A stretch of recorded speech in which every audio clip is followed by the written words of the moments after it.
أعوذ بالله من الشيطان الرجيم.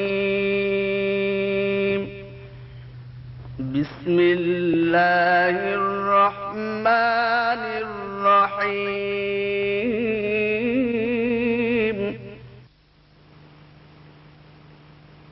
পরম করুণাময় ও অসীম দয়ালু আল্লাহর নামে শুরু করছি। ياسين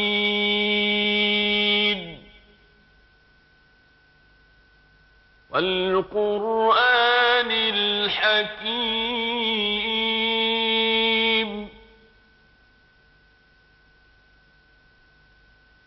إنك لمن المرسلين.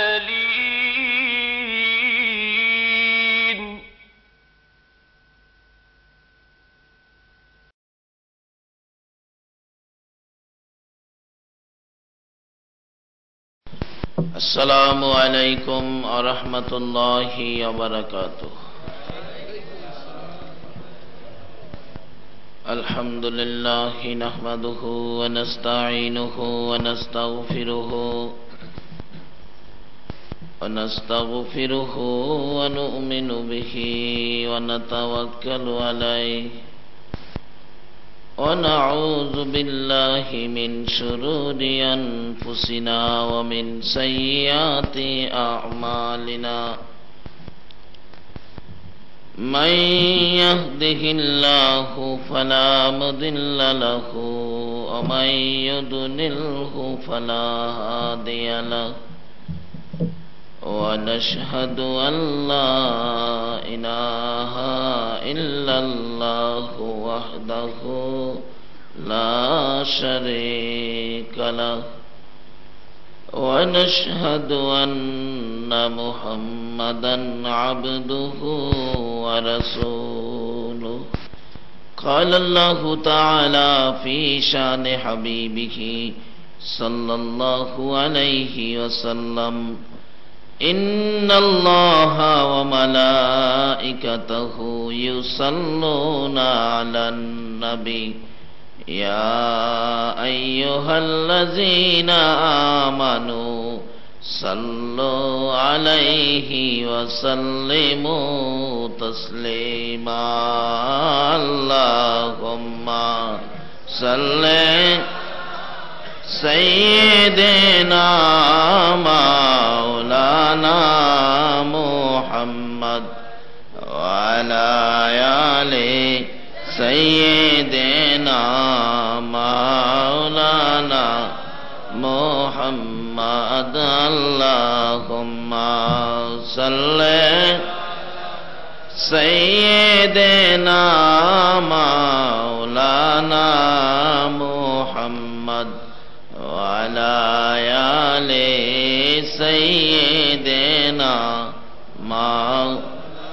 দয়ালো নবী প্রেমের ছবি আর আসবে না জগতে আমার। দয়ালো নবী প্রেমের ছবি আর আসবে না। আমার আল্লাহ বলেন, বন্ধু উম্মত নিবা না, আমার সুন্দর জান্নাত গুলো নিবা। আমার নবী জবাব দেন, মাবুদ গো, তোমার সুন্দর জান্নাত দেখে আমি নবীর কলিজা ঠান্ডা হয় না, তোমার জান্নাত নিতে চাই না, আমার গুনাহগার উম্মত আমারে দিয়া দাও। আল্লাহ কয়, বন্ধু তুমি কোনো প্রশ্ন করবে নি? আর নবী কয়, আমি একটা প্রশ্ন করব তোমারে। প্রশ্ন উত্তরের পর্ব চলছে। কি প্রশ্ন? আল্লাহ আমার জন্য বলে সব বানাইছো? কয় হ। তাহলে মুসা নবীরে যে নীল দরিয়া বলে উম্মত সহ পার করে দিছো? কহ। তাহলে আমার লেগে সব বানাইছো আর মুসা নবীরে নীল দরিয়া উম্মত সহ পার করে দিছো। আচ্ছা, আমি আর আমার উম্মতের জন্য তুমি কি করবা এটা আমি জানতাম চাই। আল্লাহ কয়, বন্ধু এই প্রশ্ন যে তুমি করবা এটা আমি আগেই জানি। বন্ধু জবাব নিয়ে যাও। মুসা নবীকে উম্মত সহ নীল দরিয়া পার করেছি, তুমি আর তোমার উম্মতের কি করব? বন্ধু গো, মুসাকে নীল দরিয়া উম্মত সহ, তুমি আর তোমার উম্মতের দুনিয়ার কোনো দরিয়া নয়, কথা দিলাম তুমি আর তোমার উম্মতের আমি ফুলসিরাতের ফুল পার করে দিব। আমি এই নবীরে আমি একদিন একটা প্রশ্ন করব। মুসার এবার প্রশ্ন করবেন জিবরাইল, মনে মনে রাখলেন। প্রশ্নটা আদায় করলেন কোন দিন? যেদিন উহুদের জমিন কায়েম হয়েছিল। আমার নবীকে যেদিন দুইখান দান দান মুবারক ভেঙ্গি দিল, নবীজি মুখের মধ্যে হাত লাগাইয়া ডাক মারছেন, সাহাবীরা রে কে কোথায় আছো? আমি নবীর দুইখান দান দান মুবারক শহীদ হয়ে গেছে। আবার আঘাত করলে মাথার লোহার টুপি ভেঙ্গে টুকরা হইয়া মাথার ভিতরে ঢুকে গেলে মাথায় হাতটা লাগাইয়া ডাক মারছে, সাহাবীরা রে আমার মাথাও ভেঙ্গে গেছে। এই বলে আমার নবী মাথা চক্কর মেরে জমিনে পড়ে গেছে। তারপরও আমার নবীকে মারতেছে জীবনের শেষ বিদায় করে দেওয়ার জন্য। হযরতে জিবরাইল বলেন, আমি দুইটা হাত বাড়াইয়া কুলে লইয়া টান দিয়া সরাইয়া নিয়ে আসলাম। আইনা উহুদ পাহাড়ের মাঝামাঝি নিচ থেকে দেখা যাবে না এমন একটা জায়গায় আমার নবীকে নিয়ে জিবরাইল দাঁড়াইয়া পাথরের দিকে লক্ষ্য করে ডাকতেছেন, উহুদের পাহাড় ও পাথর দেখ, যেই নবী না হইলে তুই হতি না, আমি জিবরাইলও হতাম না রে পাথর। নবীরে মারতে মারতে কি অবস্থা করেছে, একটু বিছানার ব্যবস্থা করে দে, আমি আল্লাহর হাবিবকে শুয়াইয়া রাখি। জিবরাইল বলেন, এই কথা বলার সাথে সাথে দেখি লম্বা একটা পাথর ফাইটা তুলার মতো নরম বিছানা হইয়া যা। জিবরাইল ওই বিছানার মধ্যে আমার আপনার নবীকে শুয়াইয়া মাথার পাশে বসে বসে প্রশ্ন করতেছিলেন, ইয়া রাসূলুল্লাহ দাঁত ভেঙে গেছে, ব্যথা কেমন লাগে? আমি জিবরাইলের কাছে বলুন। মাথা ভেঙে গেছে, ব্যথা কেমন লাগে? আমি জিবরাইলের কাছে বলুন। আমার নবী চুট্টু চুট্টু সুরে বলতেছেন, চোখের পানি ছেড়ে ছেড়ে বলতেছেন, জিবরাইল রে দাঁত ভাঙ্গা ব্যথা কেমন লাগে জিগাইলি, মাথা ভাঙ্গা ব্যথা কেমন লাগে জিগাইলি, আমার উম্মতের ব্যথা কেমন জিগাইলি না। জিবরাইল দাঁত ভাঙ্গা মাথা ভাঙ্গা ব্যথার চাইতে আমি নবীর গুনাহগার উম্মতের ব্যথা বেশি। এই নবীরে ডাক দিতেন না, দিতেন না, ইয়া মুহাম্মদ পিয়ারা নবী এসো নিরালা, ইয়া মুহাম্মদ পিয়ারা নবী। ভাই সাহেব, এই নবীকে ভালোবাসা দিয়া ওলি হইছে, আলোচনার সংক্ষেপে আসলাম। এই নবীকে প্রেম দিয়া ওলি হইছে, আর এ অলিদের পাওয়ার কত হইছে কি বলেন? ভারতের জমিনে যায় দেখি খাজা মঈনুদ্দিন চিশতি রহমাতুল্লাহ আলাইহ আইনা সাগরের কিনারে একটা পাহাড় 3-350 ফিট উপরে, এটা খাজা বাবার চিল্লা বলেন। এখানে পাহাড়, পাথরের পাহাড়ের মধ্যে অটোমেটিক কাটা একটা সুরুং, এর মধ্যে নাকি খাজা মঈনুদ্দিন চিশতি রহমাতুল্লাহ আলাইহ বসে বসে আল্লাহকে ডাকতেন, নির্জনে বসে থাকতেন। একদিন তার একান্ত ভক্ত মুরিদ খাজা কুতুবুদ্দিন বখতিয়ার কাকিকে বললেন, কুতুবুদ্দিন এই লোটাটা দিয়ে আমার জন্য আইনা সাগরতে 1 লোটা পানি নিয়ে আসো। উনি বলেন, হুজুর পানি দিবনি, তুমি যাও না। নিচে নামছে, নামলে পাহারা ছিল নদীর মধ্যে, বড় বড় নেতাদের পক্ষ থেকে পাহারা, যে মঈনুদ্দিন মুসলমানকে পানি দেওয়া যাবে না। লোটা নিয়ে যাইতেছে আর বলতেছে, আমার হুজুর পাঠাইছে 1 লোটা পানি দিবা, আমার হুজুরের পানি দরকার। কই পানি দেওয়া যাবে না। আরে বাবা এত বড় সাগরের পানি, আমার 1 লোটা পানি দিলে কি হবে, দেওয়া যাবে না। ডাহে হুজুর এরা তো পানি দিতে চায় না। খাজা মঈনুদ্দিন বলেন, আর একটু আগে তুমি যাও, আরেকটু যাও, আরেকটু যাও, আরেকটু যাও। হুজুর আর যাইতে দেয় না, এই যে দেখেন তারাইছে আমার মারবো, তারা আর যাইতে দেয় না, একবারে ধরে রাখছে, যাই দিব না। খাজা মঈনুদ্দিন উপর থেকে ডাকে, এ পানি, আরে কুতুবুদ্দিনকে যখন যাইতে দেয় না তোমরা আইসা বললেই তো হয়। আল্লাহর ওলিরা এই পাওয়ার পাইছে কিনা কন্ত? আরে বিশ্বকাপের খেলোয়াড় তো মিয়া, পানি ডাক দিতে দেরি, আইনা সাগরের পানি লোডার ভিতরে আসতে দেরি হলো না। এমনকি মাটির কুয়ার পানি পর্যন্ত শুকাইছে, এমনকি টিউবওয়েলে চাপ দিলে নিচের পানি পর্যন্ত শুকাইছে। দুনিয়াতে দেখেন না কোর্ট কাছারির মধ্যে এক জাতের ব্যক্তি আছে, তারা আইন বই পড়ছে, সাবজেক্ট পড়ছে। কোর্টের মধ্যে যারা আইন বই নিয়ে কথাবার্তা বলতে পারে তাদেরকে আমরা কি বলি? উকিল। উকিল, আইন বিশেষজ্ঞ। এরা পড়ছে দুনিয়ার সাবজেক্ট, আর আল্লাহর ওলিরা পড়েছে ওই উপরে নিচের সাবজেক্ট। জোরে জোরে কোন সুবহান। ওই সাবজেক্ট পড়লে মিয়া কি হয় দেখেন না, সাবজেক্ট পড়ছে আল্লাহর ওলিরা আর সাবজেক্ট পড়েছে উকিলরা। এক আল্লাহর ওলিরা দুনিয়াতে ওকালতি করে না, তারা ওকালতি করবে আল্লাহর কোর্টে। আর দুনিয়ার আইন সাবজেক্ট নিয়ে যারা ফাঁস করেছেন তারা তো দুনিয়ার কোর্টে ওকালতি করে। মিয়া কি বলেন? দুনিয়ার কোর্ট আর আখেরাতের কোর্ট, এর মধ্যে পাওয়ার কার বেশি হবে, দুনিয়ার কোর্টের না আখেরাতের কোর্টের? ওই কোর্টে আল্লাহর ওলিরা মুখ করবে মিয়া, কথা বলবে। এটা বাস্তব ঘটনা। বাজিতপুর এলাকায় এক ঘটনা ঘটছিল। এক যুবক ছেলে কলেজে পড়ে, যুবতী কলেজে পড়ে, তাদের সাথে মোহাব্বত ভালোবাসার সম্পর্ক। গরিবের ছেলে ছিল যুবকটা, কিন্তু খুব চেহারা খুব সুন্দর। আর মেয়েটা বড় লোকের ধনী বাবার মেয়ে। আমি বলতেছে ছেলেটা যখন সুন্দর আর জায়গা না, দুইজনে মিল্লা বাবার ফান্ডেতে অনেক টাকা লইয়া ছেলেরে পাম্পট্টি দিয়া লইয়া উদাও। ছেলের বাবা মেয়ের বাবা উভয় টেনশন আর গেল কই। মেয়ের বাবা কয় বুঝামু তোমারে, আমার মেয়ে নিয়ে গেছে, আমি এত বড় শক্তিশালী টাকাওয়ালা, দিছে কেস করে নারী অপহরণ। কিন্তু পুলিশ ঘুরতে ঘুরতে হঠাৎ মেয়েটারে উদ্ধার করে নিয়ে আসছে। মেয়েটা কোর্টে গিয়া বলছে, বাবা কইছে তুই কস না যে আমার জোর করে নিয়ে গেছে। কোর্টে গিয়া বলছে যে স্যার আমাকে জোর করে নিয়ে গেছে, নারী অপহরণ, এত কড়া কেস চাপছে, অন ছেলে তো আর বাড়িতে আসতে পারে না, পুলিশ বাড়িতে দাওয়ায়, বাবা মা সকলে চিন্তা করে আরে ফকিন্নির পোলা তুই কেড়ে গেছলে এই কাজ করতে, ছেলে কই আছে এই খবরও তো পায় না। অবশেষে ছেলের বাবার একজনে পরামর্শ দিল, আপনিও আরেকটা কাউন্টারি কেস করেন না মিয়া। গেছে উকিলের কাছে, উকিল সাহেব এই ব্যাপার। উকিল কই মিয়া এত আইন বই পড়ছি, এটা কোনো ব্যাপার হইলো, আপনার পুলারে নিয়ে আসেন। আনছে, রাত্রের বেলা দেখা করছে, উকিলের পায়ে পড়ে গেছে। উকিল কই বেটা কান্দিস না, চিন্তা করিস না, আইন বই পড়ছি, এটা ব্যাপার হইলো তো, তবে শুন তুই কি করবে শুন, কোর্টের মধ্যে গেলে আমি যা বলি এইভাবে তুই চলবে, এর বাইরে কোনো কথা বলিস না। দেখবেন যারা আল্লাহ ওলিদের কাছে মুরিদ হয়, বায়াত হয়, এরা গেলেই দেখবেন আল্লাহ ওলিরা বলেন বাবা এতদিন যা মনে চা তা করছো, এখন আমি যা বলি এইভাবে চললো, আর পাগলামি করো না, এরকম কয় কিনা? নাকি কোনো পিসাব মগবাজারের হুজুর শিহাইয়া দিছে বাড়িতে বাইরে গিয়া ওই বাবার মাথায় বাড়িটা মারবি? কখনো নয়। উকিল বলেন আমি যা বলি ঠিক এইভাবে কাজ করবে। আচ্ছা হুজুর ঠিক আছে, কন কি? আপনারটাই তো রাইট। কয় তোরে যাই জিগাইব তুই খালি চায়ে থাকবি, কিছু কইস না, যা কোন লাগে আমি কমো। আচ্ছা হুজুর ঠিক আছে। কোর্টের মাঝে নিয়ে গেছে, বাদী বিবাদী হাজির হাজির।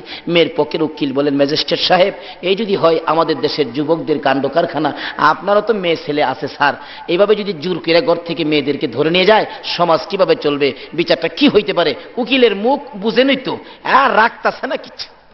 অবশেষে ম্যাজিস্ট্রেট বলেন উকিল সাহেব আপনি থামেন, আমি দুইটা প্রশ্ন করি। এই যুবক, তুমি এই মেয়েটাকে যখন জোর করে ঘর থেকে ধরে নিয়ে যাও তখন রাত্র কয়টা বাজে? তার উকিলের পরামর্শ কি ছিল? তোরে যাই জিগাইব চুপ করে থাকবি, রাও করবা না, চুপ, কথা বলিস না, চুপ চাইরিস। ম্যাজিস্ট্রেটের দিকে চাইরিস, আরে রাত্রে তখন কয়টা বাজে? আরে কি ব্যাপার, কোনো কথা কয় না। আচ্ছা তখন তোমার সাথে কতজন লোক ছিল? উকিলের পরামর্শ, কথা কইস না। আরে বাবা এই কি দুইটা প্রশ্ন করলাম। আচ্ছা তখন কি তোমার কেউ দেখছে? কথা কয় না। ম্যাজিস্ট্রেট কয় ছেলে পক্ষের উকিলকে, উকিল সাহেব কি মক্কেল নিয়ে আসলেন? 24 বছর চাকরির বয়স, এই মক্কেল তো আর পাইলাম না, তিনটা প্রশ্ন করলাম, একটা কথার জবাবও দিল না। উকিল কয় ওই যে পয়েন্ট, আইন বই পড়ছে তো, আইনের ফাঁক। মাননীয় ম্যাজিস্ট্রেট সাহেব অনুমতি দিলে আমি কথা বলবো। হ্যাঁ বলেন। এই ছেলেটা এত সুন্দর কথা বলতে পারতো স্যার, রেডিওর মতো টপ টপ করে কথা বলতো, কিন্তু যেদিন রাত্রে মেয়েটাকে জোর করে ঘরতে বাহির করে, এই যে মেয়েটা একটা চিল্লানি মারছিন, চিল্লা নিয়ে তার কানের পর্দাটা ফাইটা গেছে স্যার। এখন সে কানে আর শুনে না, কে কি বলে মনের আক্ষেপ নিয়ে তাকায় থাকে, কেন শুনতে পারে না, বুঝতে পারে না, এই জন্য তাকায় থাকে, আর কিছুই জানে না সে। মেয়েটা কয় স্যার পুরোই তো খারাপ, আল্লাহর কসম করে কয় আমি কোনো চিল্লানি দিছি না স্যার। তার পক্ষের উকিলে কয় স্যার চিল্লানি যখন দিছে না তাইলে জোর করে নিছে না। ম্যাজিস্ট্রেট কয় কাজী সাহেবরা ডাক দেন, ইমাম সাহেবরা আইতে কোন। ম্যাজিস্ট্রেট নিজে থাইকা কাজী সাহেব ডাক দেয়, ইমাম সাহেবরে দিয়া মেয়েরে বিয়া ভরায় দিয়া দিল। এবার যাবটা এটা দুনিয়ার আইন বিশেষজ্ঞ, আইন বই পড়ে উকিল যদি এই বেজাল ভাঙ্গিয়া তার সুন্দরী মেয়েকে বউ বানায় দিতে পারে, আল্লাহর ওলিদের কথা মতো যারা পড়বে হাসরের দিন যদিও একটু বিপদে পড়েন ওলিদের দিকে তাকায় ব্যাক করে ডকার থাকবেন। আল্লাহকে কি ব্যাপার? আল্লাহু আকবার, ইয়া রাসূল, ইয়া বলতেছিলাম আসরের জমিনে আল্লাহর ওলিরা বসে থাকবেন, আমার আল্লাহ বিচার শুরু করে দিলে এরকম মুরিদদেরকে, সরল সোজা মানুষগুলো যখন আল্লাহর দরবারে হাজির হবে, আল্লাহর ওলিরা বলবেন কোনো কথাই কইস না, আমি ওই তো আছি, চুপ করে থাক। আল্লাহ প্রশ্ন করলে বারবার খালি হুজুরের দিকে তাকাইব, আল্লাহ বারবার প্রশ্ন করবে, বারবার হুজুরের দিকে তাকাইব। আল্লাহ বলবেন কি ব্যাপার, এগুলি কি কি নিয়ে আপনি এতদিন চললেন? আল্লাহর ওলিরা বলবেন মাবুদ গো তোমার নামে না রহমান আর রহিম আছে। হ্যাঁ মাবুদ তোমার নামে যখন রহমান আর রহিম আছে, এরা সরল সোজা মানুষ, রিক্সা চালাইতো, বাস চালাইতো, জমিতে কাজ করত, সাধারণ ব্যবসা করত, তারা কি এত কিছু বুঝে? এদেরকে এত কিছু প্রশ্ন করে লাভ নাই। আমার আল্লাহ বলবেন বন্ধু গো তোমরা যখন বলেছো লাভ নাই, আর প্রশ্ন করে দরকার নাই, যা যা রে ওই রাস্তা দিয়া জান্নাতে ঢুইকা যা। একটা উকিল যদি এরকম একটা বিপদগামী মক্কেলকে কি বলেন এইভাবে উদ্ধার করে তার বিবি দিতে পারে? আল্লাহ বলবেন হ্যাঁ, আমি দুনিয়ার বিবি নয়, তাদেরকে বলো এক একজনকে ওই ডাইন দিকের রুমের থেকে 70 জন করে হুর নিয়া। সুবহানাল্লাহ কইতেন না? কিন্তু এ ওলি হবেন কিভাবে? ওলি হওয়ার কারণ আছে দুইটা। বলুন কয়টা? কোরআন শরীফে বলছে সবসময় আল্লাহকে নিকটে রাখতে হবে। আল্লাহকে, আরো জোরে কোন, আল্লাহকে। আল্লাহ বলছেন ওয়াইদা সাআলাকা ইবাদি আন্নী ফাইন্নী করিব। আল্লাহ কয় বন্ধু গো, আমার মহব্বতের বান্দারা কি আমারে তালাশ করে? আপনি বলে দেন না আমি তো নিকটে, একদম নিকটে। আল্লাহর ওলিরা আল্লাহরে কোথায় রাখে কোন তো? নিকটে। ডাইকে নিকটে রাখে, এরপরে দাবি দাওয়া করে নিজের জন্য, মুরিদদের জন্য, ভক্তবৃন্দ, মহব্বতীদের জন্য। যাই হোক, বলতেছিলাম এভাবে নিকটে রাখতে পারলে আর যদি এই কাণ্ড কারখানা গঠানো যায় তাহলে কি হবে? আল্লাহ বলবেন আমি জান্নাতি হুর দিব, সুন্দর সুন্দর হুর দিব। এই জন্য নিকটে রাখতে যায় অলি হবেন। কিভাবে হবেন? রাস্তা একটা, এক নম্বরে অলি হবে আল্লাহকে নিকটে রাখা মহব্বত করতে হবে নবীকে। বলুন মহব্বত করতে হবে কাকে? গাউসে পাকের জমিনের একটা ঘটনা আলাপ করি। জুনাইদ আল্লাহর ওলি ছিলেন, জুনাইদ বুগদাদি, বাগদাদের জমিনে যিনি ঘুমিয়েছেন। জুনাইদ বুগদাদি রহমাতুল্লাহ আলাইহি জীবনীতে পাওয়া যায় উনি ইরাকের পালিত বাদশার বিরাট বড় পালোয়ান ছিলেন। যা খাওয়া খাওয়াইতো, বাবারে খাওয়াইয়া। এই একদিন বাদশাহ বলেন জুনাইদ এত শক্তি তোমারে করলাম, কিন্তু শক্তির একটা খেলা তো দেখলাম না, একটা খেলা তো তুমি দেখাইবা। কয় ঘোষণা দিয়ে দেন, আমি জুনাইদরা যদি হারাইবার কোনো মায়ের সন্তান থাকে নাই তো দেখেন আমার শক্তিটা। ফুস্টারিং করলেন, জুনাইদকে হারাইতে পারলে 10,000 টাকা, আমাদের হিসাব বললাম 10,000 টাকা পুরস্কার।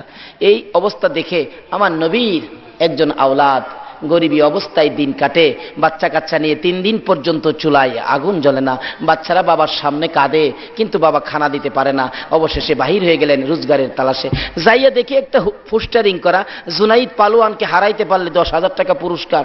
ওই আর যা করছে খোদা, জুনাইদের লগে লইরা মইরা হয়ে যামুগা, কারণ পোলার মুখে, বাচ্চার মুখে খানা দিতে পারি না, এই জীবন রেখে লাভ নাই। গিয়া বলছে বাদশাহ তোমার জুনাইদ কোথায়?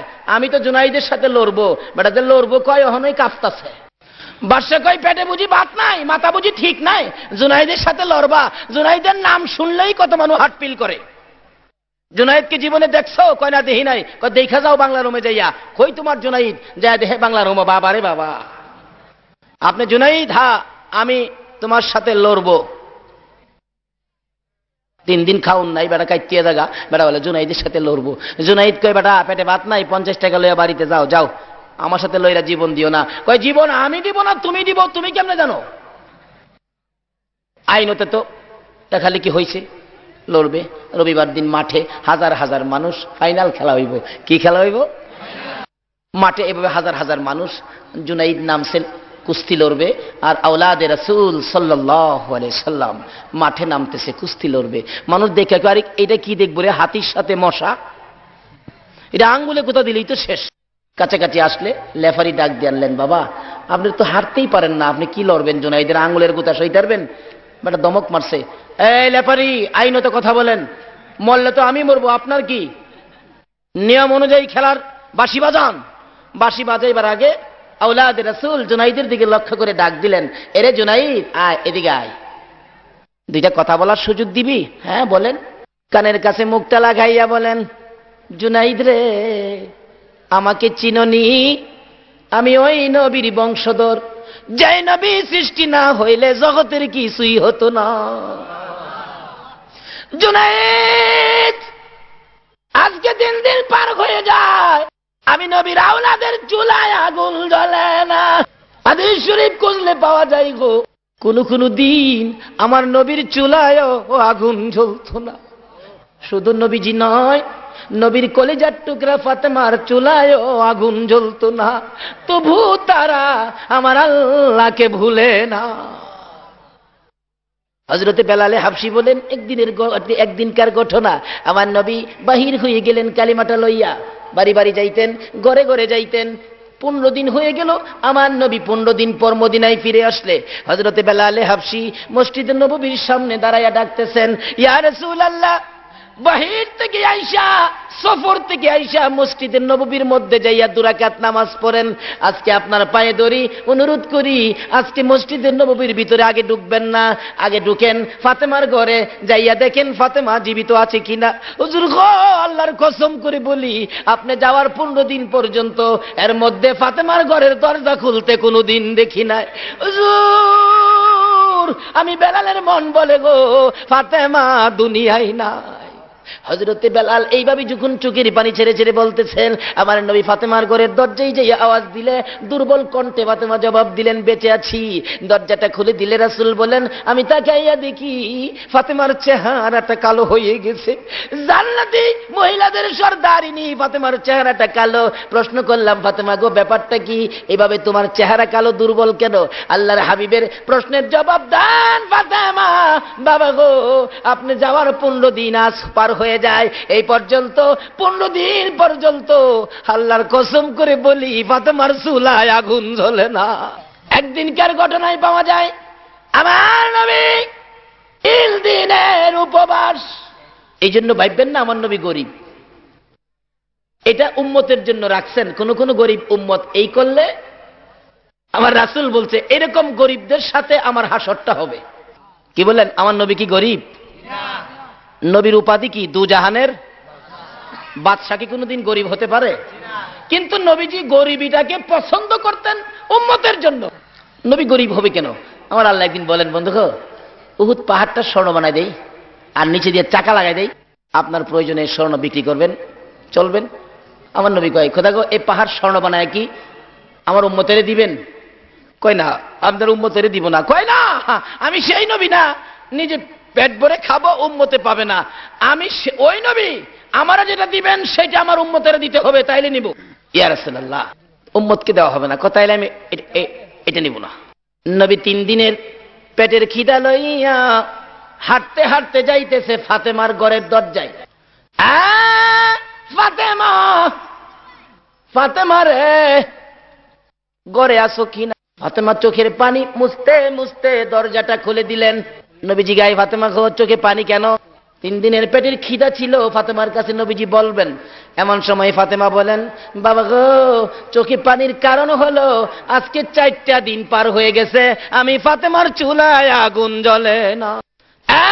বাবা, সেই জন্য আমি কান্দি না, আমি কান্দি আমার কলিজার টুকরা 2টা সন্তান হাসাইন আর হুসাইন পেটের খিদার যন্ত্রণায় যাইয়া দেখো গো বাবা, গলাগুলি করে গলা কাটা মুরগির মতো চটপট করে করে না না না না কইয়া কান্দে, পেটের খিদা সইতে পারে। আমার নবী কান্দে, ফাতেমা রে, কই রে আমার হাসাইন, কই রে আমার হুসাইন? দৌড়াইয়া গেলেন, যা দেখে 2জনে কান্দে। একজন আরেকজনকে বলে, ভাই ভাই গো, আর আম্মুর কাছে খানা চাবো না, চলো না আমরা 2 ভাই নানার কাছে। আমার নবী আর কোনো কথাই বললেন না, ঘর থেকে বাহির হইয়া যায়। যাইতে যাইতে যাইতে যাইতে এক ইহুদির খেজুরের বাগান, খেজুরের বাগানের পাশে দাঁড়াইয়া ডাক দিলেন, ইহুদি, তোমার খেজুরের বাগানের মধ্যে কোনো কাজের মানুষ দরকার আছে।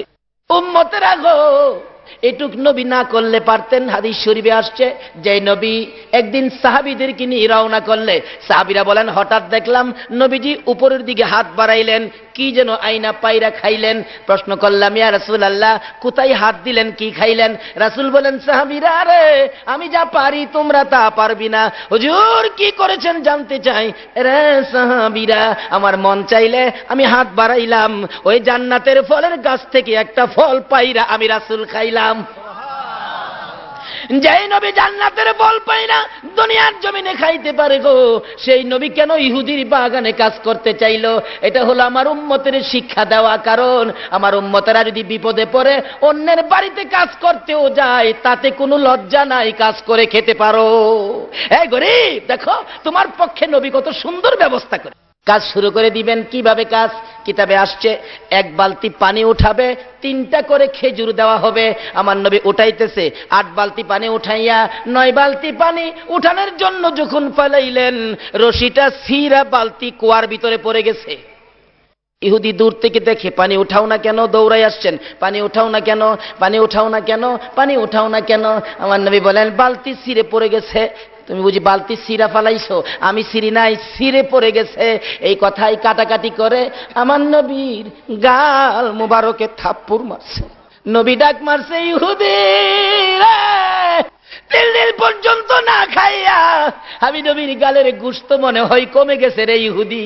এই কম গোশতের গালের মধ্যে আঘাত করেছো, না জানি তোমার হাতের মধ্যে ব্যথা পাইছো।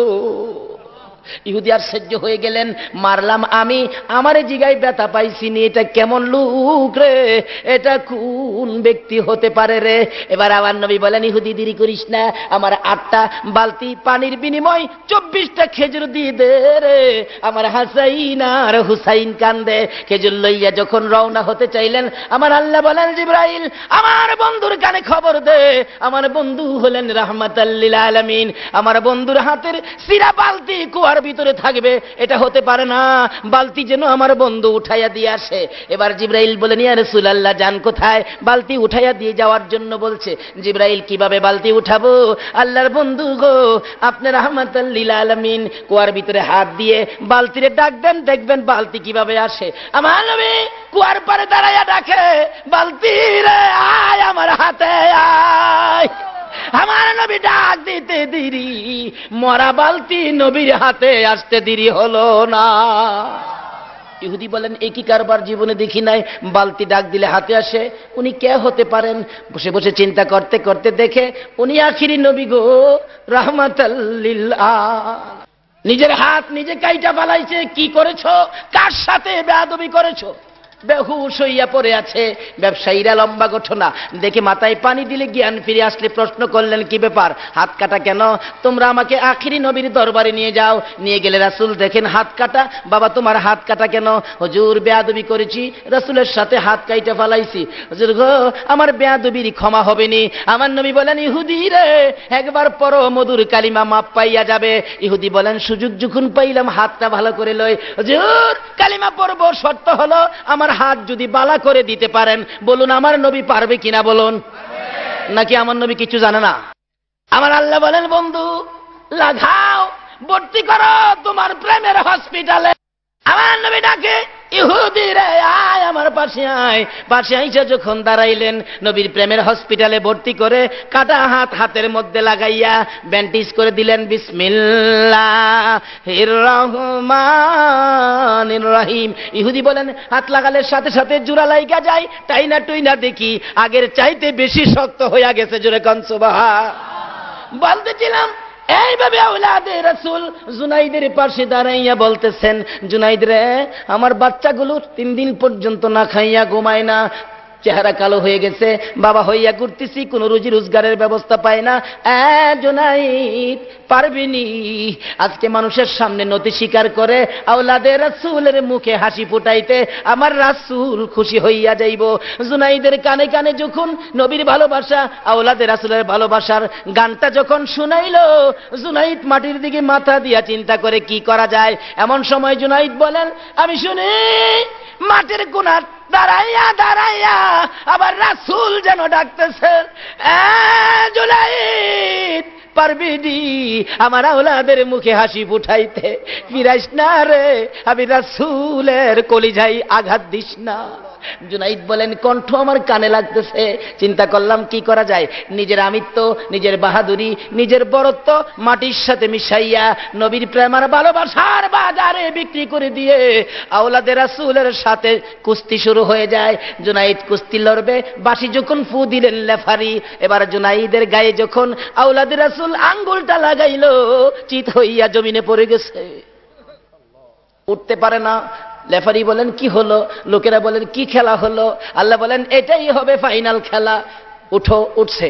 আবার আঙ্গুল ইশারা করলে জমিনে পড়ে গেলে বুকের উপর চইরা বসছে, হয় না। আবার লাগাইলে 3 বার পড়ে গেলে এবার পরাজয় বরণ করেছে জুনাইদ। লোকেরা বলেন, বাদশার দরবারে যাও না, এই বাদশা তোমাকে খানা খোরাক দিবে না, বেতন দিবে না। জুনাইদ চোখের পানি ছেড়ে ছেড়ে মাটির দিকে তাকাইয়া নিজ বাড়িতে রওনা হয়।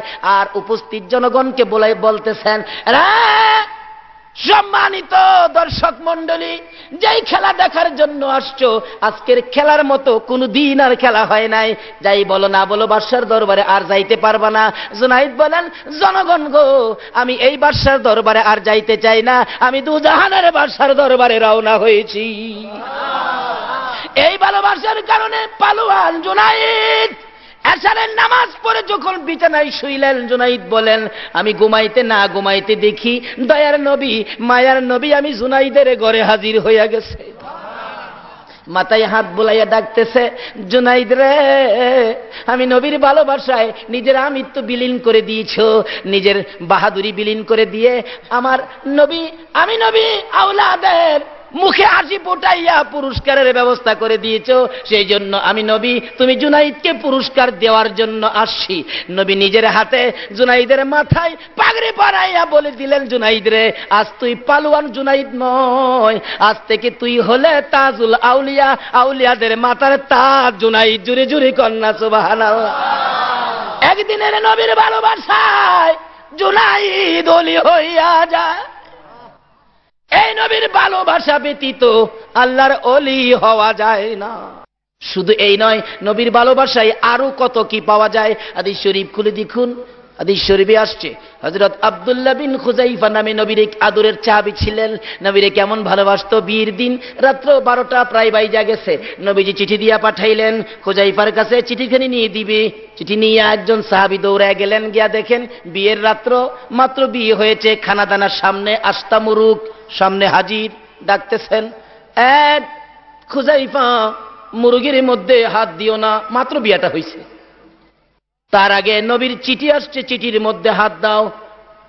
নতুন জামাই মুরগ সরাইয়া ওইটা দাঁড়াইয়া গেছে, ইয়া রাসূলুল্লাহ কন্যা, আর যদি কোন ইয়া রাসূলুল্লাহ, ইয়া রাসূলুল্লাহ বলে দাঁড়াইয়া খুযাইফা চট করে চলে আসছো। হুজুর আমি সজাগ ছিলাম, বিয়ের রাত্র বিয়ে হয়েছে, খানার টেবিলে খানা আসছে, খানা খাই নাই, আপনার ডাকে চলে আসছি আপনার ভালোবাসার মালা গলায় লইয়া।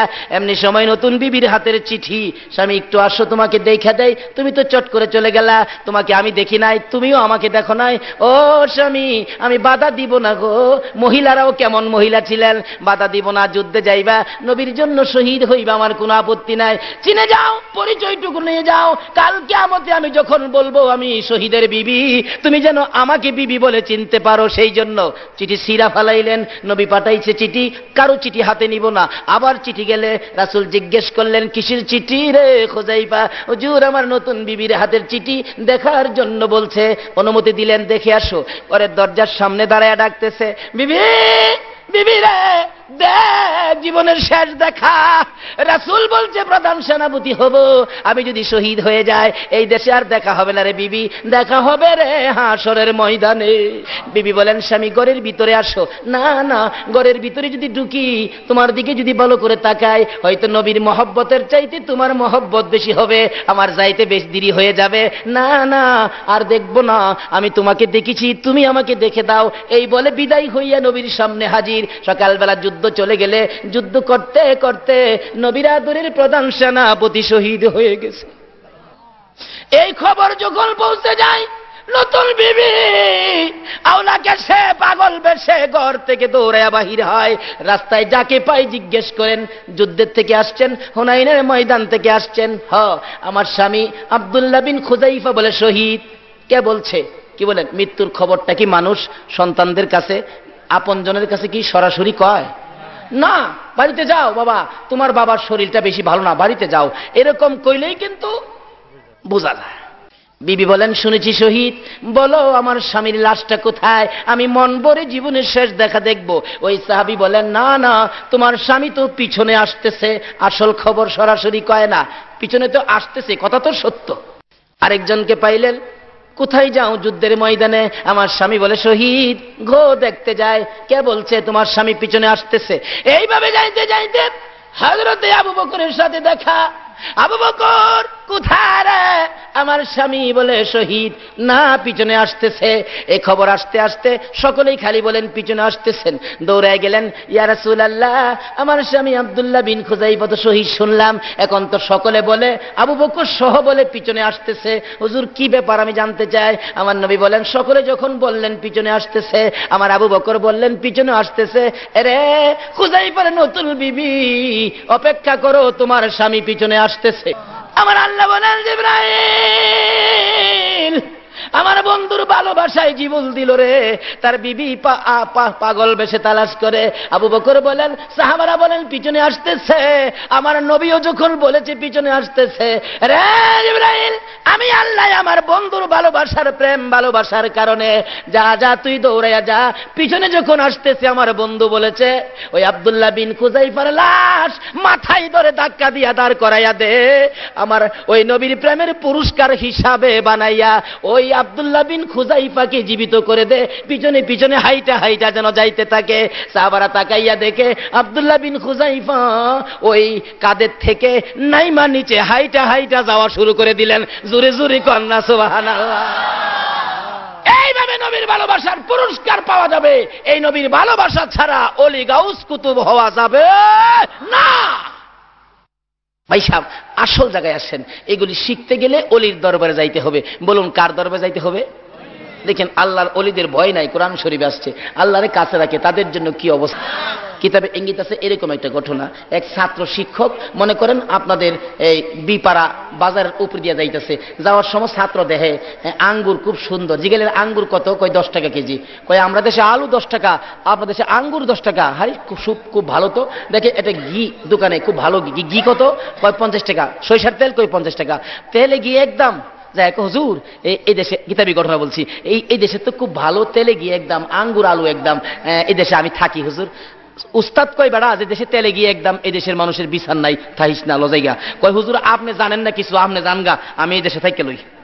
বেড়া এই দেশে থাইকে ভালো ভালো জিনিস খাইতেছে। এক ঘটনা এই দেশে ঘটছিল, কিতাবি ঘটনা। এক বাদশার বাড়িতে চুর ঢুকতে চাইছিল, নিচে দিয়া চুরি করতো।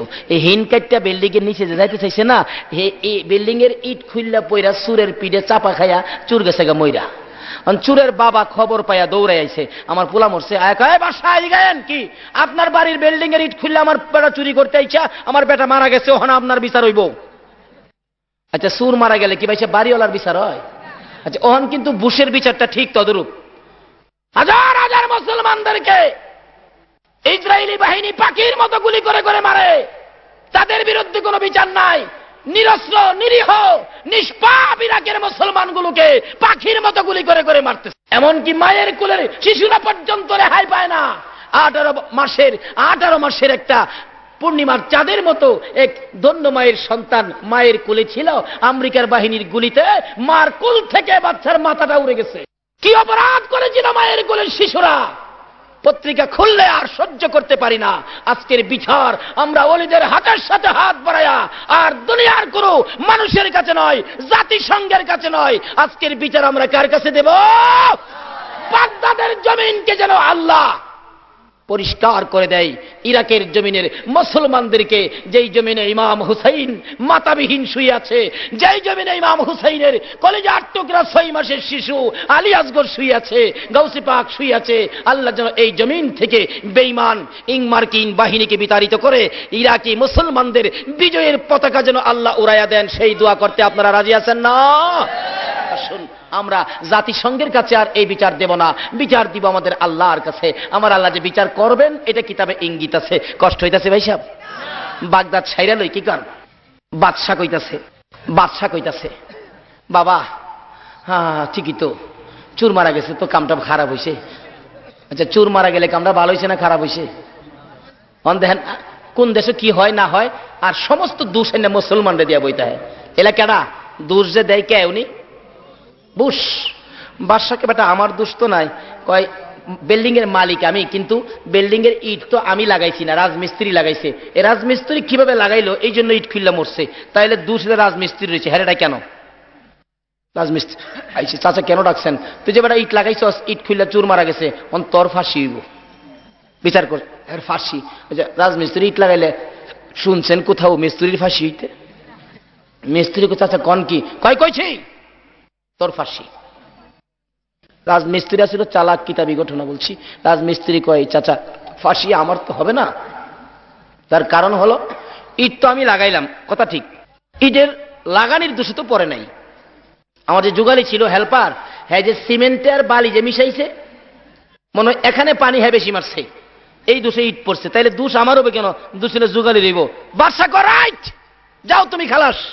এই আক্কেল আলীরে খবর দে। যুগালি আইছে দৌড়ে, চাচা খবর দিছেন, আরো কোনো কাজ কাম আছে নাকি? এইদিকে বেটা, তুই যে সিমেন্ট বালি মিশাইতে পানি বেশি মারছস, ইট খুলে চুর মারা গেছে, অন্তর ফাঁসি দাহ্য হয়ে গেছে। চাচা কোন কি কাহা? চালাক মিস্ত্রির যুগালি তো কিছু চালাক হই, দেখা যায় উপায় নাই, ফাঁসি হইবই। ওখান দেখেন না, যার উপরে যেটা দাহ্য করে বুশ, এটাই রাইট। কি অপরাধ করেছিল ইরাকের মুসলমানগুলো? কি অপরাধ করেছিল? প্রেসিডেন্ট সাদ্দামের দুইটা কলেজার টুকরা সন্তান এবং আদরের নাতি আজকে বাবা হইয়া কিভাবে সহ্য করে? এরপরও পত্রিকায় দেখেছি সাদ্দাম বলেছে, আমার দুইটা পুত্র কেন, আল্লাহ যদি আমাকে 100 পুত্র দিত, আজকে ইরাকের মাটি, পবিত্র ভূমি মুক্তি করার জন্য 100 ছেলেই আমি দিয়া দিতাম আল্লাহর রাস্তা।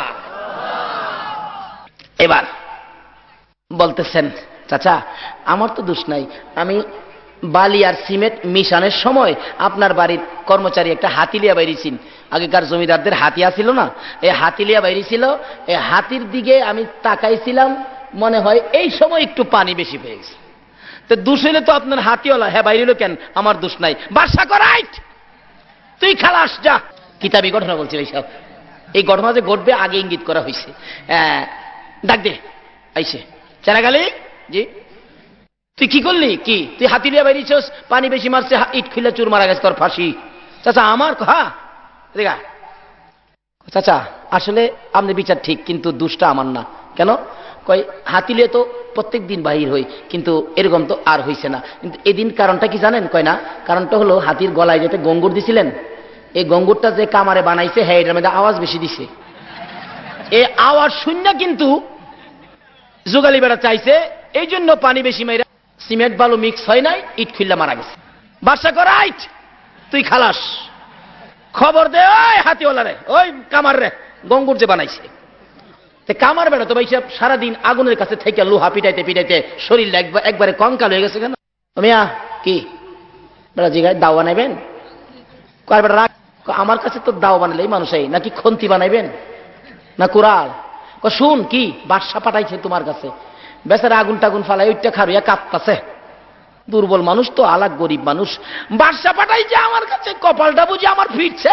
বাদশা কইছে যাইতেন, দৌড়ে বাড়ির ভিতরে গেছে, বিবি বিবি গো আমার ভালো ভালো কাপড় টাপড় গুলো খুইলা দে। বাদশা বলে কইছে আমারে চাইতাম, কপালটা ফিরছে, আর লোহা পিটাইতে হবে না, আগুনের কাছে বসতে হবে না, ভালো ভালো কাপড় টাপড় পইরা বেটা দৌড়ে গেছে। বাদশা আমাকে কেন ডাকছেন? আমি তো আপনার ডাকে হাজির।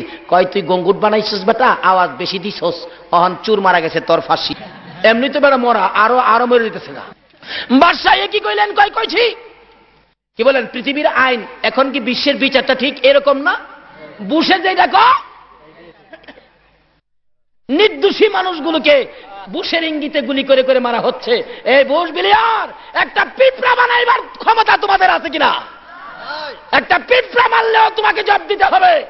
আর আল্লাহর অতি আদরের একক ইচ্ছায় সৃষ্টি এই মানুষ জাতিকে এইভাবে মারতেছ, আমার আল্লাহ আর সহ্য করবে না। বাগদাদের জমিনকে, পবিত্র ভূমিকে নিশ্চয়ই আমার আল্লাহ পবিত্র করে ছেড়ে দিবেন। সকলে বলুন আমিন। এবার বলতেছেন, হ্যাঁ চাচা ফাঁসি দিবেন? আমি কথা বলতে পারি? কোনো কথা নাই, তুই আওয়াজ বেশি দিয়ে গঙ্গুট বানাইছিস কে? ঠিক আছে দেন, কি করব? নিয়ে গেছে ফাঁসির কাষ্টে, কিতাবি ঘটনা বলছি, নিয়ে ফাঁসির কাষ্টে দিবে। ফাঁসির কয়রা জল্লাদ গলাত লাগাইতে চাইতেছে, মানে এত হ্যাংলা ছিল লোকটা, ফাঁসির কয়রা গলাত লাগবে দূরের কথা, মাথার থেকে মাথা দিয়া বাইরে নিচে পড়ে যা। বেশ কয়েকবার চেষ্টা করলেন, লাগাইতে পারলেন না। অবশেষে জল্লাদ বিরক্ত হইয়া খবর দিলেন, বাদশাহ কি আসামি দিলেন? এটা তো লাগাইতে পারি না। বাদশাহ কো রাইট, ছেড়ে দাও। ছেড়ে দিছে বলে জল্লাদ কইতে, আপনি যে রায় করলেন, রায় তো কার্যকর করতে হবে, অন কারে দিয়া করব? বাদশাহ কয় তাইলে দেখো এই মাপের গলা কার আছে দেখো। ঘুরতে যাইয়া দেখে ওই যে বিদেশি বলছিল উস্তাদের, হুজুর আপনি জানগা এই দেশে থাকি, উস্তাদ বলছিল এই দেশে কিন্তু বিচার পাইবে না। আপনি কি জানেন মিয়া, জানগা আপনি গিয়া মাপ দিয়া দেখে দেখেন না, আমরা দেশের বিদেশ থেকে যে আই দেখেন না মাশাআল্লাহ ফল ফলাদি খাইয়া, আর এই কিসিমের খাইছি তো মাপ দিয়া দেখে একেবারে সুতাই সুতাই লাগছে। নাম কি? আমি তো বিদেশি। বিদেশি। বাদশার কাছে জমা দিয়ে পাইছি এমুক জায়গায় আছে একজন বিদেশি। সকালবেলা পুলিশ পাঠাইছে, দইরা আনছে। হ্যাঁ, বাদশার সামনে দাঁড়াইছে। হ্যাঁ, বাদশা কয় তুমি কি বিদেশি? হ্যাঁ। এই ঠিকানা? বলে হ্যাঁ। আসো। বাদশা আমাকে কি বেকার ভাতা দিবেন? কয় বেটা চুর মারা গেছে, অন্তর ফাঁসি হবে। চিন্তা করেন, চুর মারা গেছে, কার ফাঁসি? এবার মাপ দিয়া দেখে লাগে।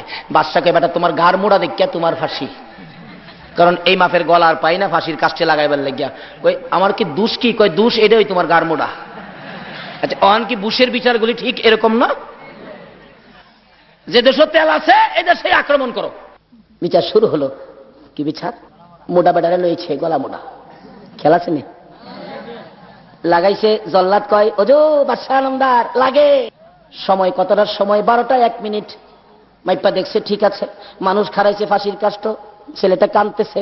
বিদেশি মানুষ, বিদেশি বিদেশি। হায় রে, হুজুর কইছিন রে এদেশে থাইস না। হন বুঝলাম হুজুর কইছিন যে আল্লাহ ওদেরা তো কইছিন এটা এটা মান্য না। এর হোক তো নিজে ঢুকছেন ভাই সাহেব, এর লাগি তো গলা ফাঁসি। হুজুর যে কইছিন ওখানে হুজুরের দাম হয়েছে, আগে হিসাবের দাম নাই। কান্দে। বাসা কই কি আমার হুজুরের কাছ থেকে একটু দেখা করে আসি, হুজুরের কাছে দেখা করে আসি। কয় যাও, অনুমতি দিলাম। গিয়া হুজুরের পাওয়া দিয়ে কান্দা, হুজুর অদ্দিন আপনার চিনছি হুজুর। হুজুর কিছে? আমার তো ফাঁসি রায় হয়ে গেছে। কবেটা আগে তো কইছিলাম আমার কথা হইনা চল। হুজুর পাওয়া ধরি আপনার কথা হইনা চল। আচ্ছা অন কি লাভ হইব? হুজুর কয় আচ্ছা ঠিক আছে চল চল আজাই আমি যাবো। রাস্তা গিয়া কই হুজুর আমার কিউ পাইব? কয় আমি থাকতে তোর চিন্তা কি, চিন্তা করিস না, আজাই। রাস্তা গিয়া কই তোরে যখন ফাঁসি দিতে চাইবো আমি তোরে ধাক্কা মেরে ফেলাই দিয়া আমার গলাটা বাড়াই দিব, আর আমারে দিতে চাইলে তুই আমার ধাক্কা মেরে ফেলাই তোর গলাটা বাড়াই দিবি। হুজুর তারপরে কি কি ভাই দা আমি বুঝুম না, তুই রাহরিস না, তোর কিছু কোন লাগতো না। আমাদের সাথে একটা কথা আছে না, উস্তাদের মায়ের জানি কোন সময়। ভাই সাহেব শেষ মুহূর্ত। এবার কয় চল যাইতেছে। একটু গিয়ে হুজুর কি হইব আমার উপাইব কি? কবে আমি তো চিন্তা করছি উস্তাদের মায়ের যাই কয় বাদশা আরে ফাঁসি দেয় দিছেন, তাড়াতাড়ি ফাঁসি দেন। কই কি রে? আয়া কই বাঁচাইবো আর তাড়াতাড়ি দিত। কই তাড়াতাড়ি দেন। লাগাইতে চাইছে পরে গিয়া উস্তাদ গিয়া ধাক্কা মারে, হ্যাঁ না না হ্যাঁ হ্যাঁ আমার ছাত্র আমারে তুই আমার হুজুর দিবেন। বাদশা কয় এদিকে আয়, দুজন এদিকে আয়।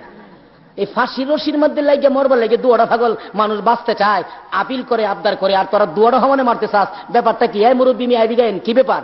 মুরব্বী কইতাছে, উস্তাদ কইতাছে, হুজুর পিসা হুজুর কইতাছে বাদশা আসল কথাটা কই শুনবে না কি? আজকে রাত্রে স্বপ্নে দেখছি এই ফাঁসির রশিটা যার গলাত লাগিয়া মরবো হ্যাঁ হগলের আগে বেহেশত যাইব। কিতাবি ঘটনা বলছি। এই জন্য ভাবলাম হ্যাঁ ছাত্র পোলাবান মানুষ হ্যাঁ এখন যাইতো কি লেগিয়া হ্যাঁ আরো কিছুদিন দুনিয়াত খায়া যায় আক না, আমি বুড়া হয়েছি আমি আগে যাইগা। বাদশা কয় তাই নাকি? তাই না হইলে কইছি আজকে কি আমার সামনে আমার রাজ্য থেকে তোমরা আগে বেহেশত যাইতা? এই দুয়ারে বের কর, জানায় দাও সারা দেশে বাদশা আনুষ্ঠানিক ভাবে আজকে বেহেশত যাইব, এই রশি আমার গলায় দে। অপেক্ষায় থাকুন। এই নিরপরাধ মুসলমানদেরকে নির্দেশ দিয়ে যারা পাখির মতো গুলি করে করে মারাইছে, এই বুশ বিলিয়ারের আর বেশি দিন বাকি নয়। বিচারের ধার্য, বিচারের রায় হয়ে গেছে, একদিন বেশি দিন আর বাকি নয়। সমস্ত পৃথিবীর মানুষ মিলে রায় করবে বুশ বিলিয়ারের গলায় ফাঁসি। এই বিচারটুকু দেখার দরখাস্ত আল্লাহর দরবারে করতে রাজি আছেন কিনা? আজকে আমরা এই দরখাস্ত করব। এই পবিত্র ভূমি মক্কার পরেই তো মদিনা, মদিনার পরেই তো বাগদাদ। আজকে এই বাগদাদের ইজ্জত আল্লাহ যেন রক্ষা করেন। এই বাগদাদের পবিত্র ভূমিকে পবিত্র করে মার্কিন বেঈমান বাহিনীকে বিতাড়িত করে বিজয়ের পতাকা যেন মুসলমানদের কলিজা যেন ঠান্ডা করে দেন। সকলে বলুন আমিন। আজকে তাদের জুলুম অত্যাচারে কত সন্তান হারা মা রাস্তায় রাস্তায় ঘুরছে, বাবা বাবা করে কত সন্তান মা বাবা হারা রাস্তায় কান্দে, কান্দার শোনার মানুষ পর্যন্ত নাই। কি অপরাধ করেছিল?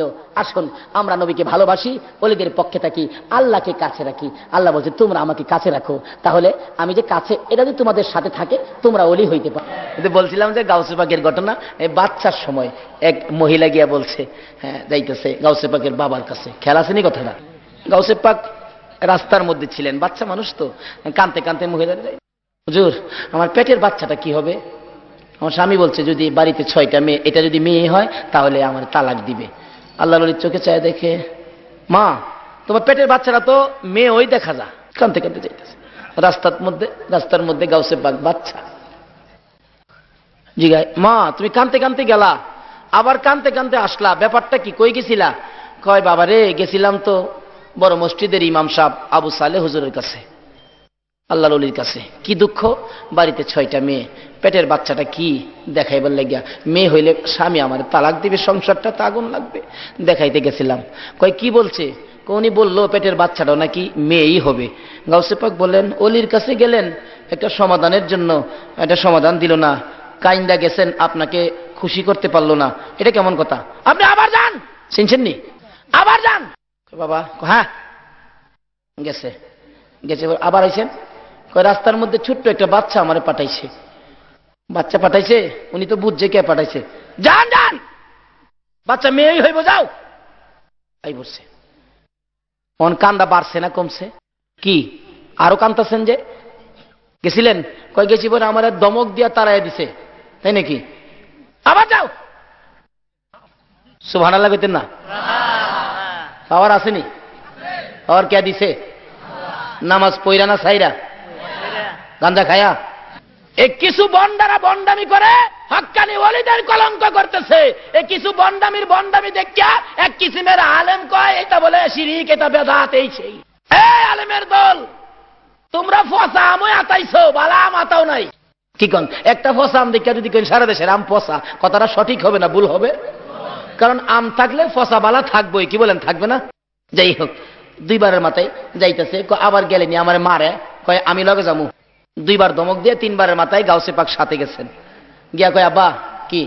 কয় তুমি মিয়া বড় বাড়াবাড়ি করো, বেটারা মহিলাটা আসছে, তার 6টা মেয়ে, পেটের বাচ্চাটা মেয়ে, আমি দেখলাম মেয়ে, আসলে তো ঠিকই দেখছে মেয়ে, আমি তো বললাম মেয়ে, তুমি আবার পাঠাইছো?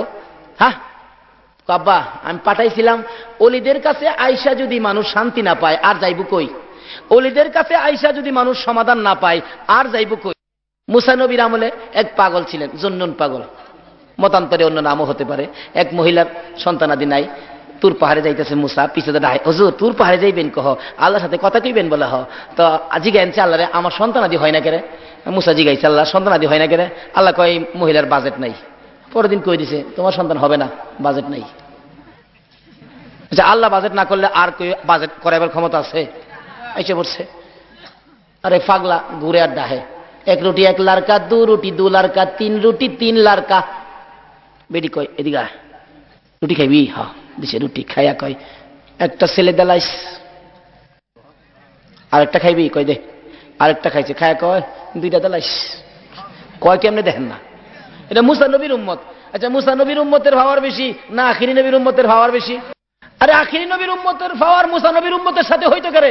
হাদিস শরীফ খুলে দেখুন না, রাসূল বলছেন উলামা ও উম্মতি কা আম্বিয়াই বনি ইসরাইল, আমার উম্মতের মধ্যে উলামাগণ বনি ইসরাইলের সম্মানী পয়গাম্বরদের মতো পাওয়ারফুলি।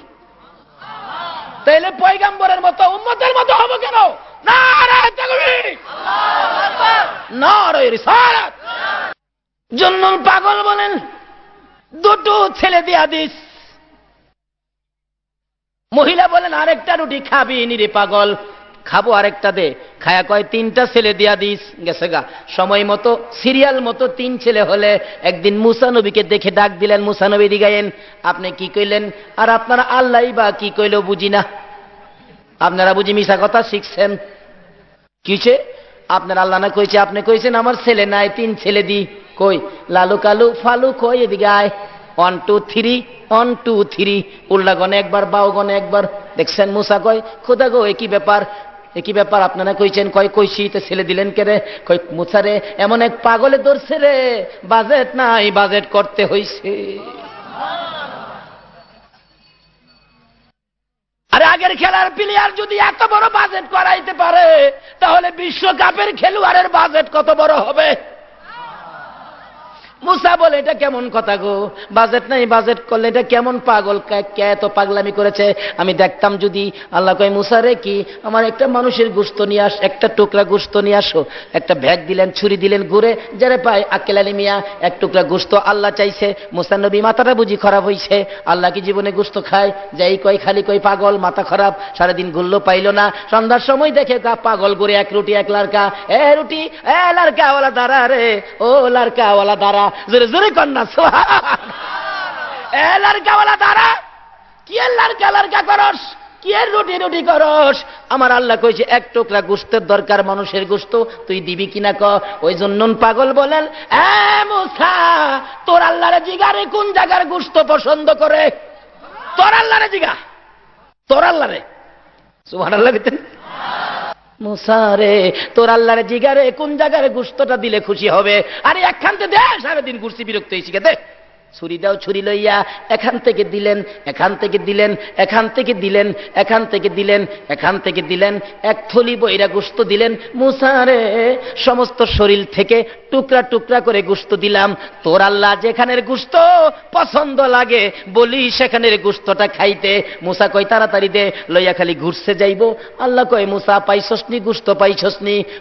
আমি আল্লাহর কথা শোনা মাত্র যেই পাগল সারা শরীর থেকে টুকরা টুকরা গোশত খুলে আমি আল্লাহরে দেয়।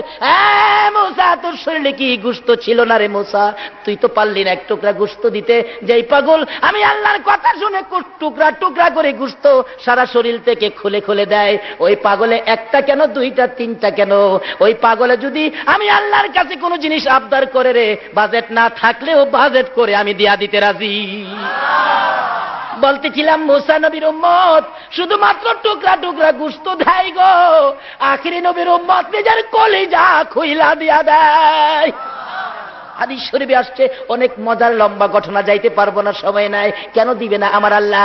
গাউসে পাক বলেন, বাবা গো আমি পাঠাইলাম আপনি আল্লাহর ওলি, আপনার কাছে আসার পরে যদি সমাধান না পাই আর কোথায় যাবে? আপনি যে ধমক দিয়েছিলেন, দ্বিতীয়বার আসা, প্রথমবার আসার পরে আপনার ধমকে তাকায়া দেখেন, আপনার ধমকে পেটের মেয়েটা ছেলে হয়ে গেছে। দেখেন বাবা, দ্বিতীয়বার পাঠাইলাম, আবার যখন ধমক দিয়েছিলেন বাড়ির 6টা মেয়ে ছেলে হয়ে গেছে গো বাবা। বাবা আবার যদি ধমক দেন সমস্ত পৃথিবীর মহিলাগুলো ছেলে হইয়া যাইব। ইনি হলেন বড় পীর গাউসুল আজম, বাগদাদের জমিনে যিনি ঘুমিয়েছে। এ বেঈমান আমেরিকার বাহিনী আর বেশি দিন থাকতে পারবে না। ভাই সাহেব আসল জায়গায় আসেন, এগুলি শিখতে গেলে অলির দরবারে যাইতে হবে। বলুন কার দরবারে যাইতে হবে? দেখেন আল্লাহর অলিদের ভয় নাই, কোরআন শরীফে আসছে, আল্লাহরে কাছে রাখে, তাদের জন্য কি অবস্থা। একবার একটা ঘটনা হয়েছিল। কি ঘটনা? এই জুনাইদ বুগদাদি রহমতুল্লাহ আলাইহি যখন পালোয়ান ছিলেন, তার সাথে তার বন্ধু ছিলেন। বন্ধুরা ছিল খ্রিস্টান।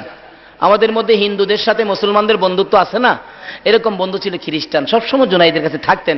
জুনাইদ অলি হওয়ার পরেও জুনাইদের কাছে আসতেন। একদিন বললেন, জুনাইদ বাবা আমি তো আপনার কাছে আসতে পারবো না আগামীকালকে। কেন? আগামীকালকে আমাদের 1800 খ্রিস্টানের পীর পাদ্রী আসবেন। তাই নাকি? কয় যে তোমাদের পাদ্রী কি বলে আমাকে নিয়ে যাইবা, আমি শুনবো। ঠিক আছে চলেন না, চলেন চলেন। এবার 1800 খ্রিস্টান নিচে বসছে, পাদ্রী পিসাবকে উপরে বসাইছে, মাইক দিলেন, ওয়াজ করবেন।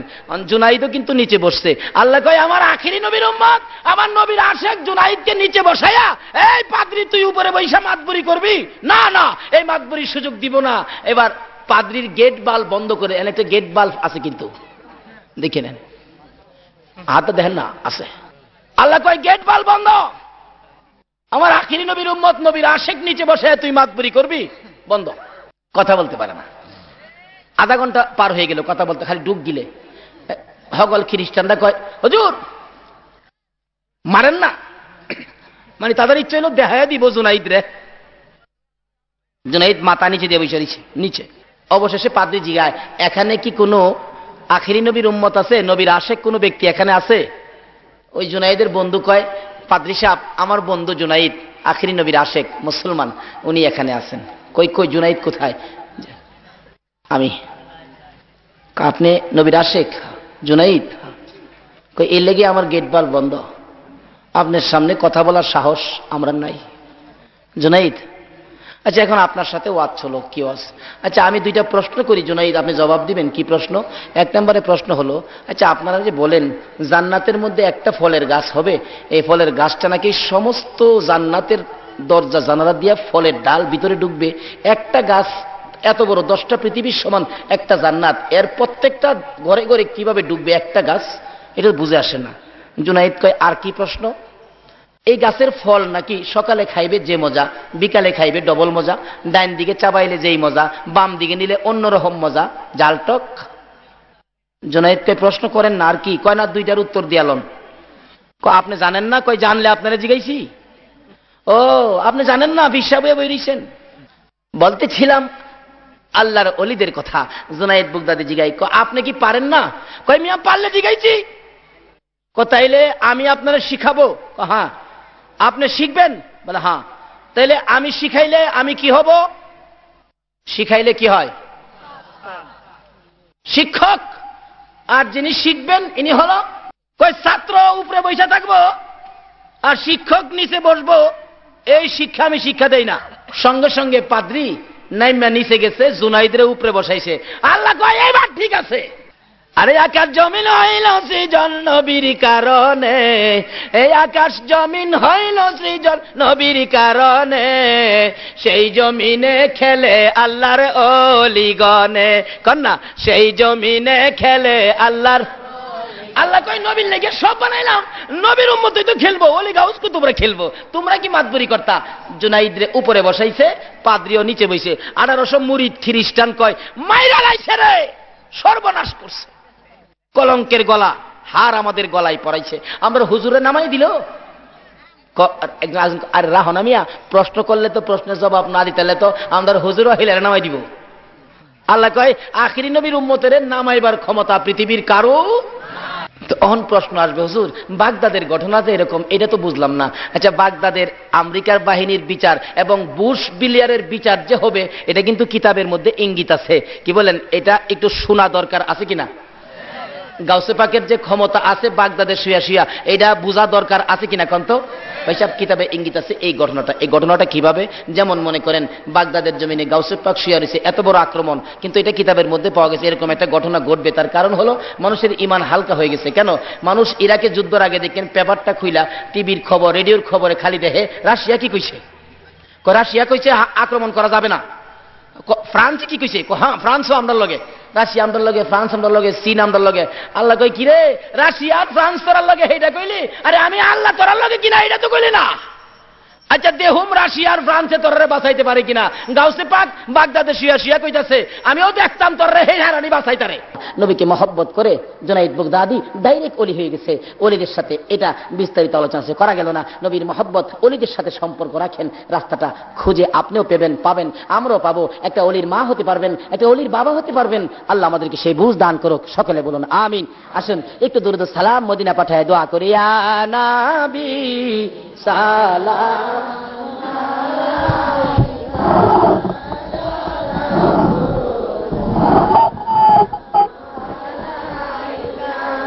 ইয়া হাবিব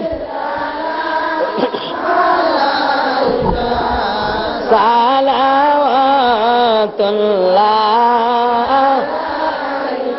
দরদি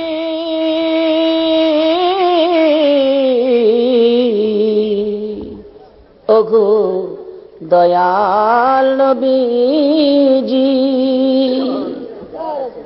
মনেরি আশা বেদনা আমরা কি মদিনায় যাব না?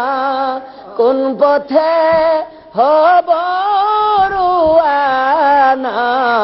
আমরা তো সেই পথ চিনি না। বিসালাম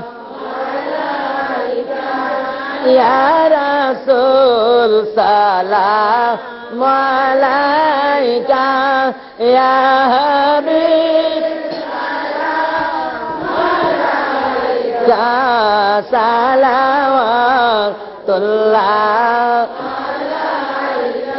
নবীজি ওগো গুনাহগারের বন্ধু মায়ার নবী দয়ার নবী গো, তুমি কেন গো খোদার আরশে গেলা না? কেন গো জান্নাতুল ফিরদাউসে গেলা না? তুমি কেন গো সিদরাতুল মুনতাহায় গেলা না? কেন গো মদিনার মাটিতে শুয়ে কান্দো? ও মায়ার নবী দয়ার নবী গো, ও মায়ার নবী দয়ার নবী গো। 63 বছর কাঁদছো তুমি উম্মতি উম্মতি বলিয়া, এখনো কান্দিতে আছো মদিনাতে শুইয়া। মদিনা রে ও সুন্দর মদিনা, মদিনার পাহাড়, ও পাহাড় রে তুই কত ভাগ্যবান, পাহাড় হইয়া দেখছো আমার দয়াল নবীকে। মদিনার হরিণ, ও সোনার হরিণ রে তুই কত ভাগ্যবান, হরিণ হইয়া দেখছো আমার দয়াল নবীকে। উম্মত হইয়া দেখলাম না গো দুঃখ রইল মনেতে, মনের দুঃখ মনে লইয়া জানাই তোমায় লাখো সালাম ইয়া নবী সালাম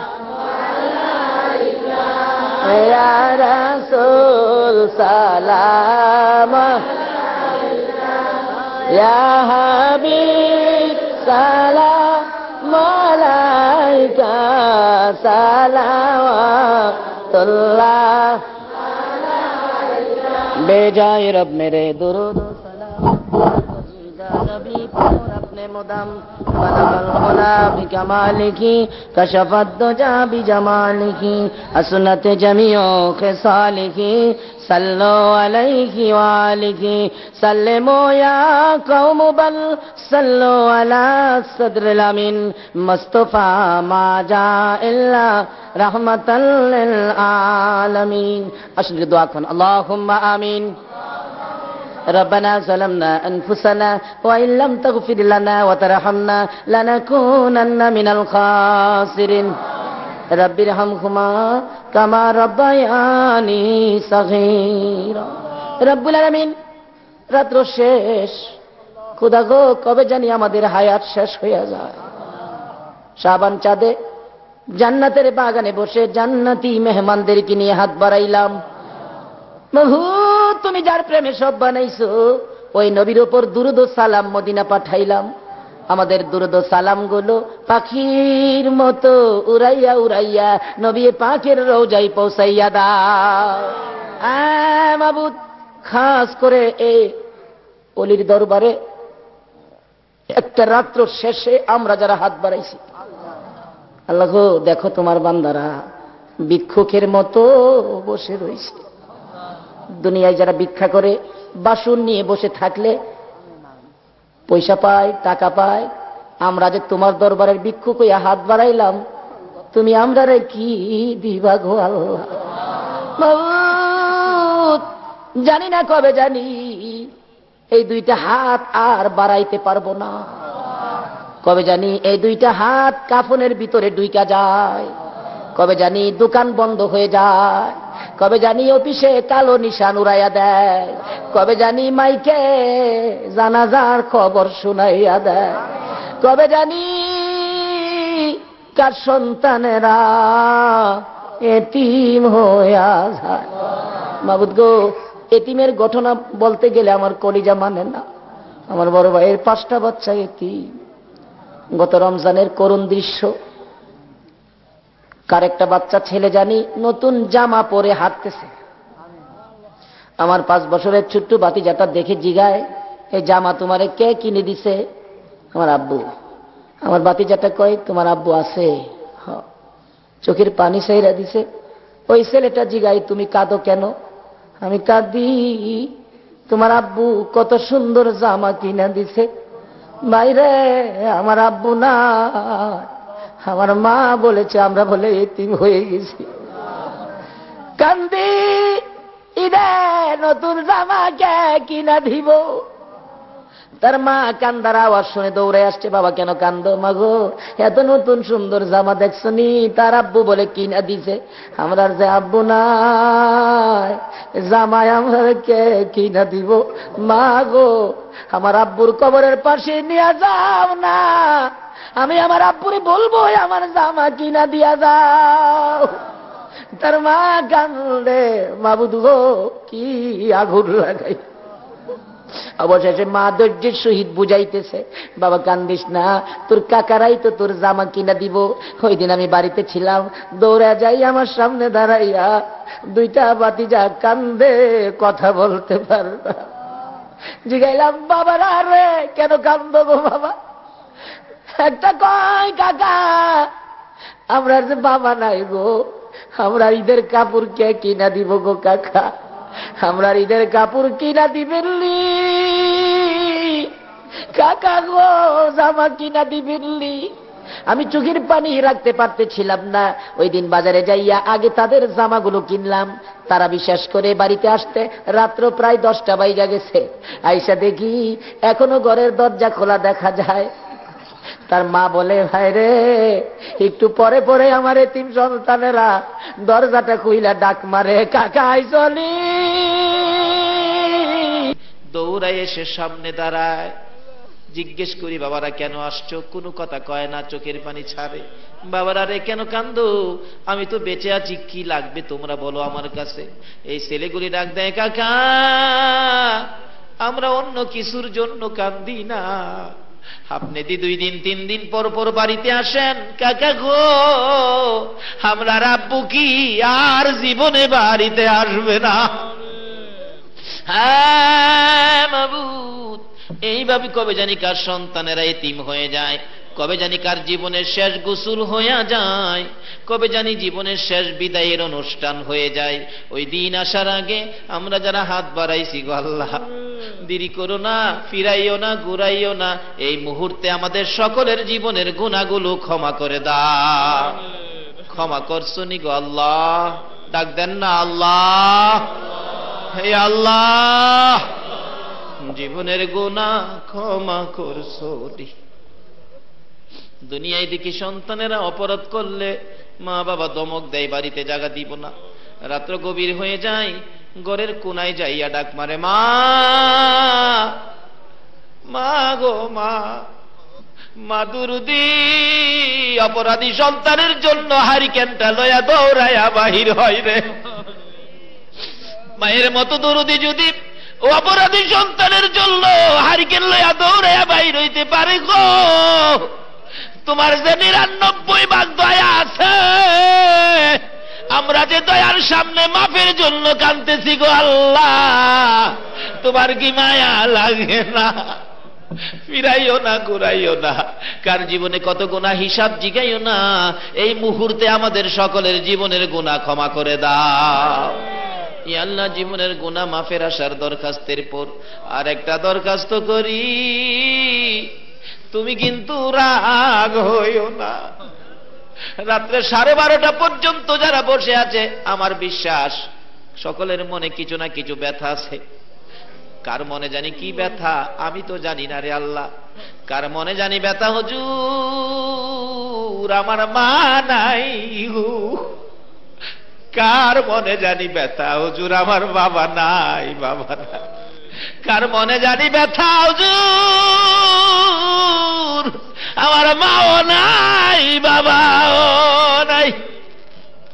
এ মা বাবার অভাবী হইয়া কে জানি 2টা হাত বাড়াইছে রে আল্লাহ। এই হাতগুলি তুমি কেমনে খালি ফিরাইবা? মাবুদ গো, ওই সকল মা বাবার পক্ষ থেকে ক্ষমা চাই, তাদের কবরগুলো জান্নাতের বাগান বানাইয়া দাও। মাবুদ, মা না থাকলে সন্তানেরা যে কত কান্দা কান্দে রে। এতদিন খালি বলতাম, এখন নিচেও ভুক্তভোগী। ঈদের দিন সকালবেলা কান্তিছি, কার পায়ে সালাম করে ঈদগাই যাব, পাই না মার পাও। বাবা তো হজে গেছে, বাবার পাও পাই না। মায়ের অভাবী, বাবার অভাবী যারা কান্দে রে আল্লাহ, আর দেরি করো না। ওই সকল মা বাবার কবরগুলো জান্নাতের বাগান বানাইয়া দাও। ইয়া আল্লাহ, আমার মায়ের কবর জান্নাতের বাগান বানাইয়া দাও। আমার বাবাকে হায়াত বাড়াইয়া দাও। মা বাবা যার দুনিয়াতে আছে হায়াত বাড়াইয়া দাও। মা বাবা কেমন জিনিস বুঝার তৌফিক ছেলে মেয়েদেরকে দান করে দাও গো আল্লাহ। ইয়া আল্লাহ, দাদা দাদি, নানা নানি, শ্বশুর শাশুড়ি, আলিয়া আওলাদ, বংশধর, মুরব্বী, পাড়া প্রতিবেশী, কান্দানবাসী, মহব্বতী যারা কবরে গো, সকলের কবর জান্নাতের বাগান বানিয়ে দাও। মাবুদ, এই এলাকার জমিনের নিচে যত মোমেন মোমেনাত ঘুমিয়ে আছে, সকলের কবর জান্নাতের বাগান বানিয়ে দাও।